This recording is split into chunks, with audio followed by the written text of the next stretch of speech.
Welcome to Afterbar. I'm Brian, I'm your host.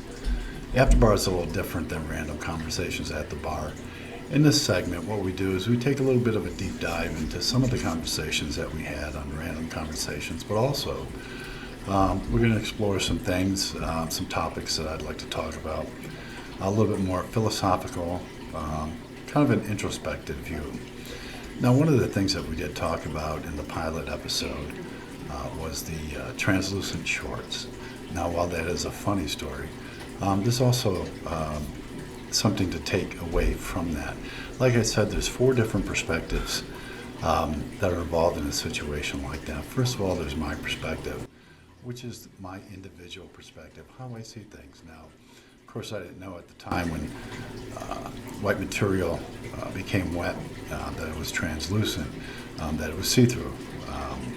Certainly, I wouldn't have done that had I known that. I don't think at that age I would have thought it was appropriate, and I certainly don't now in any circumstances. That being said, that was my perspective. What I see through my eyes, and I couldn't see myself through my eyes. Then the second one is the perspective of the other individual, somebody else who was looking at me. Now, there may have been 5, 6, 7 people there, and each one of them had their different perspective based upon their personal experience. They saw the same thing, but took away something different, and that's based upon their own personal experiences, what they've already experienced in life, or what they've been taught, or what they think they know. The third thing is the group experience.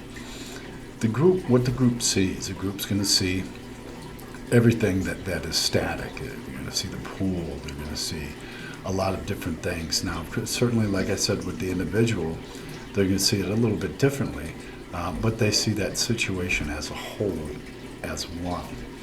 And then there's reality. What is reality? Reality is what it really is. It's very simple. Reality is just one thing. It is exactly what it is. It is the situation. It's lack of emotion. It's devoid of a personal perspective. Reality is just what it is. Now, in the second segment, we're going to take a little bit of deep dive into you. And when I say that, we're going to talk about ourselves. How do we see ourselves? And what causes us to see ourselves in that way?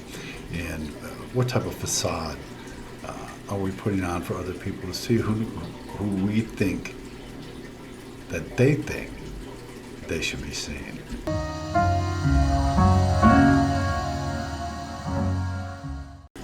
Too often in life, we're not really aware of what actually is going on.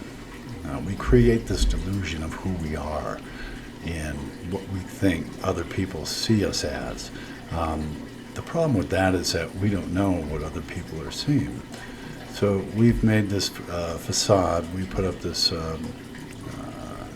personal shell that we think other people see us as, and quite frankly, they may not.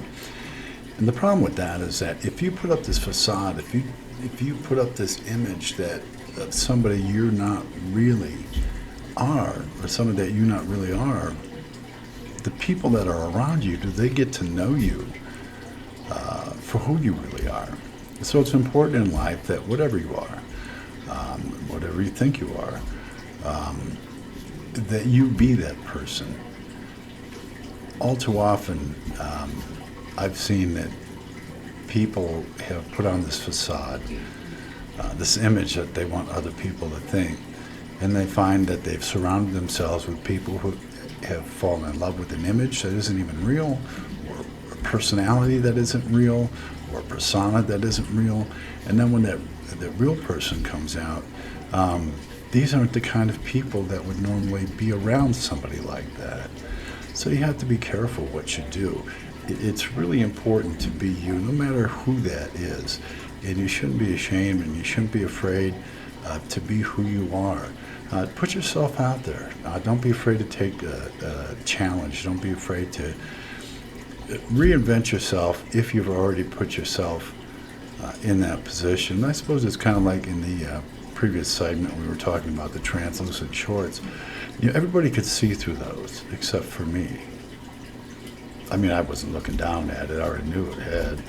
But my point in that, seriously, is that most people see through a facade, but some people can't. You know, the people obviously that were looking at those shorts could certainly see through them, whether they wanted to or not, they could. But that's kind of an analogy. If you build up this image of yourself, you think people see you in a certain way, and they may not. They may see you based on their own personal experiences. In situations like that, or people like that, or people that have behaved in situations, it's always important to be truthful and be honest. Be upfront. At the end of the day, the only person who really loves yourself is you. And you have to love yourself, because if you don't love yourself, nobody else can love you.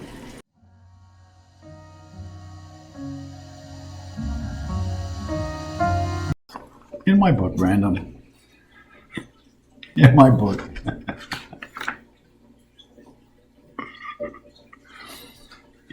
Salamander and the Firefly, one of the things I talk about is my exoskeleton. Now, what an exoskeleton is in real life, it's the hard shell that some invertebrate animals have. It protects the soft inside. When I use that metaphor, what I was referring to is the things that we build up around ourselves. The illusion that we give other people of who we are. I'm trying to protect the soft insides because we don't want somebody to hurt it. The inherent problem, though, that I found in my travels through life is that you meet people who put up this facade, as I talked about earlier, this front.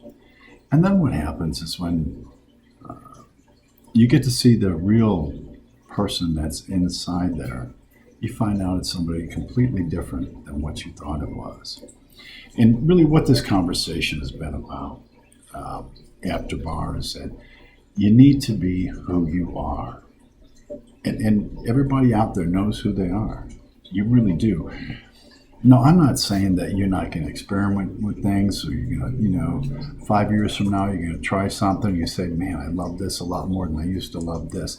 That's not what I'm talking about. We need to be exactly who we are at this moment, right now. You need to be yourself. And that's very important. I'm going to read a little clip from the book, from Salamander and the Firefly. And I don't have it memorized, so you're going to see me looking down. So, and by the way, I don't use a script. I don't have any type of, what do you call that? That shows the words.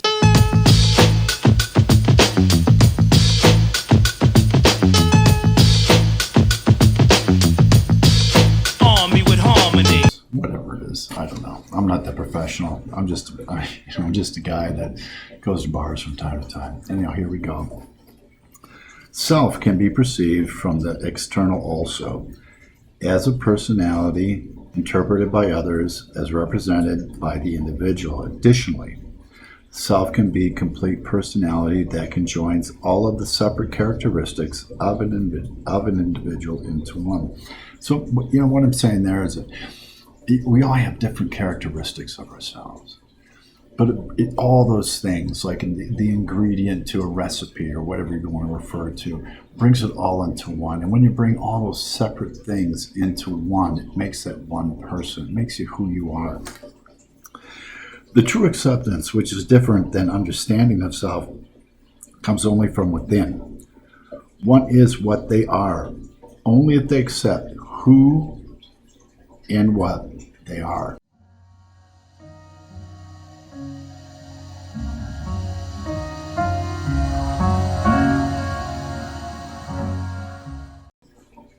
What a man can be, he must be, therefore he is. This quotation forms the basis of the perceived need for self-actualization. Now, this level of need refers to what a person's full potential is and the realization of that potential and what is perceived to be. Individuals may or may not perceive, or they may not even focus on this need very specifically as necessary to their personal actualization.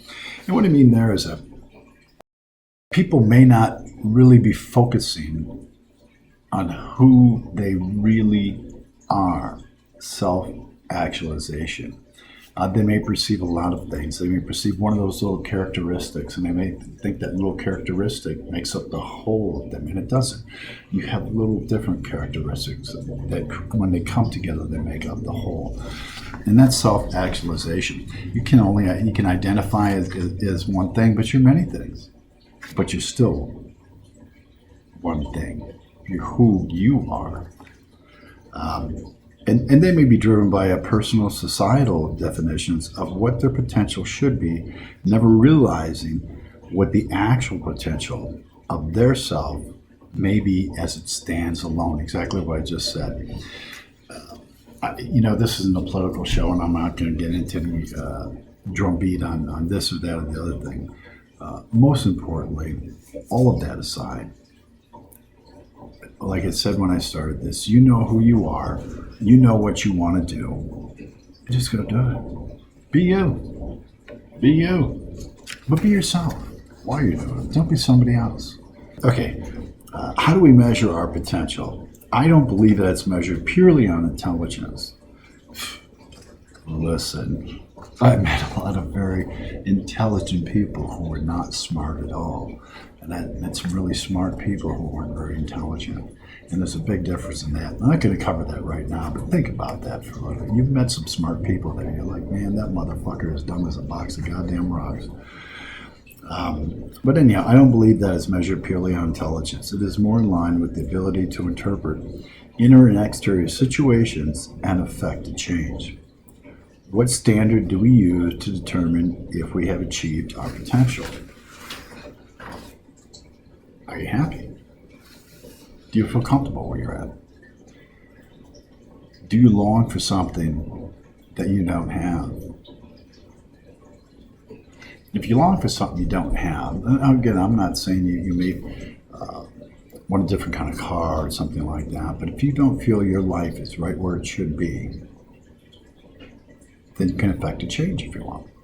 That's what at least my interpretation of this. You may read that or hear that and think of something completely different, and that's fine. You're an individual. You have different experiences. You're going to see things from your perspective. Now, how do we come all the way around all this in between? You get here from started off with transparent shorts, and how do we get to self-actualization, affecting change? Your personal perceptions, what you see, how you see things through your eyes. At the end of the day, that's what matters. How do you see things from your eyes? And if you want to affect a change in your life, you're the one who's going to change it. You're the one who's going to change it. And all those things we talked about in between are important. You have to love yourself. You have to know yourself. We all have limitations. You have to be positive, but just being positive isn't going to affect the change. If you want to affect the change, you have to affect the change. You say, you know what? I don't like where I'm at right now. I want to be something else. And there are steps to get to be something else, and I'm going to take them. All right, folks, listen, thanks for watching. I'm going to have a final word in a second. Thanks.